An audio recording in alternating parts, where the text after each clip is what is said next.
Hi everyone and welcome to this video. My name is John Jardine from Agility, and today I'm going to show you how to set up Node.js using Node Version Manager. And before we kick things off, why do we do this? Why do we use Node Version Manager? There are two primary reasons, and the first is related to an Apple operating system, and that is when you install Node.js and Npm directly on an Apple OS, you have a tendency to face administrative issues, forcing you to have to run sudo commands in terminal whenever you want to do an npm install. This doesn't happen all the time, but it does happen at times. And while a sudo command will give you what you need most of the time, there are scenarios that you are going to face. You're going to experience some frustrating hassles trying to get some Node modules installed. By running Node.js through Node Version Manager, pretty much all these issues are eliminated, giving you a much more seamless environment, allowing you to not have to run sudo commands in order to perform npm installs. So Node Version Manager just really does the job there. The second reason is that you might need to run more than one version of Node.js. There are development platforms out there that are designed around Node.js and might force a specific version to be installed. That version might be a little bit outdated. The last thing you want is to be limited by this. So at least with Node Version Manager, you can have this particular version of Node.js installed for that dev platform and still be able to use the latest version for all your other projects. So let's get started. So here I have High Sierra running in my VM, and I've got Safari opened up to GitHub to a particular project by the name of NVM, which was created by CreationX. And the URL for this is github.com/creationx/NVM. Don't worry about this part. Don't worry about this over here. Right. So what we want to do is we want to run this install script in terminal. But before we do that, we have to first make sure that a bash_profile exists on our environment. And I know that my operating system is fairly new, and nothing that I've done to it yet would have had it create a bash profile. So what I'm going to do is I'm going to run a command over here called touch .bash_profile, and that's going to go and just create this file. So this is needed for the install script of Node Version Manager because it's actually going to populate that file. If the bash profile does exist, then great. All it's going to do is it's going to reference it and run it, and update it accordingly. So what I'm going to do over here is I'm going to copy this command, and in terminal I'm going to run this. It will take a couple of moments to run and install. So I'm going to pause the video. Oh, mind you, sorry, that was that was a lot quicker than what I thought. So all we need to actually do here is we need to close and reopen terminal, and we can test to see if Node Version Manager was installed.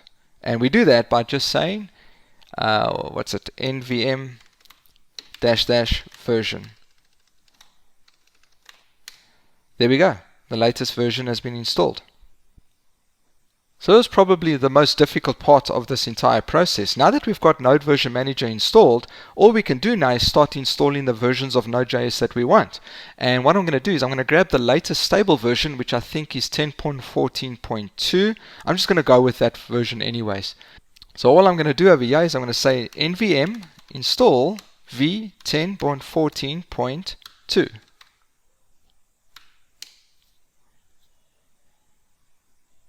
And this will take a few moments to download and install. So I'm going to pause the video over here and just wait for it to finish. Right, so Node.js is finished downloading, and we can actually test to see if Node.js is running. We can just say node-v, and we can see, oh, there's 10.14.2. We can even say npm-v, and there's the latest version, or there's the version of npm that's associated with this version of Node.js. So there's two more things that I'd like to just show you and recommend to you before we close off this video.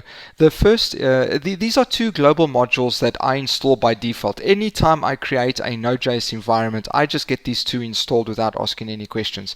The first one is Node.jyp, which now more than ever gets used by a lot of the modules that you land up installing, whether it be React.js related or Node.js or anything related. There's a lot of Node modules out there that are making use of Node.jyp. So what I'll end up doing is I just make sure number one, that it's installed globally, so it's accessible to all my projects, and number two, that it's always updated.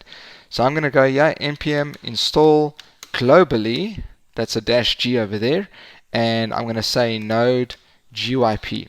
The other one that I'm going to install is called Npm Check Updates. This is a very powerful module, because you can run this to determine if any of your modules globally or for specific project need to be updated. So I'm just going to say npm check -updates. Alright, so let's install these two quickly.